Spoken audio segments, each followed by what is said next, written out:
are doing the first install of a Microgrid system for the Play-Mor trailers. Now these trailers are destined for use as movie trailers on Hollywood sets for the actors to relax in between takes. These are a little special system. They're using our lithium iron phosphate batteries.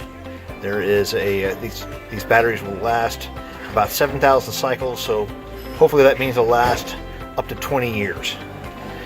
Most of our top of the line lead acid batteries will last 5 to 7, but these will last almost 20. The system consists of our inverter charger system, solar charge controller, all of the relays and control logic and protective systems to make the system work, and a generator interface.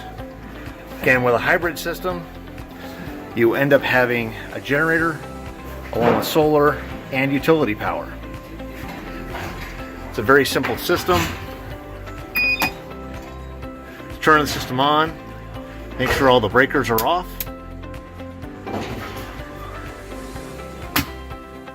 Switch on the main switch. Note the charge controller is coming up and lighting up. To turn on the main inverter system, come over to its remote panel. Simply press and hold until it says searching. It's now up and running and supplying 120 output. Once that system is in place, switch the output breaker on.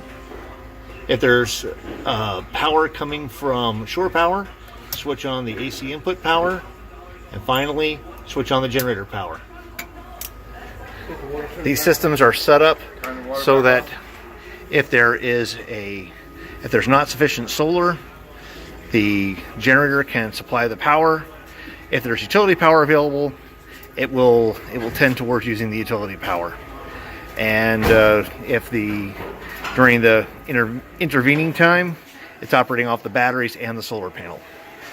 Again, this is the Microgrid Hybrid Solar Energy System by Tetra West Technology.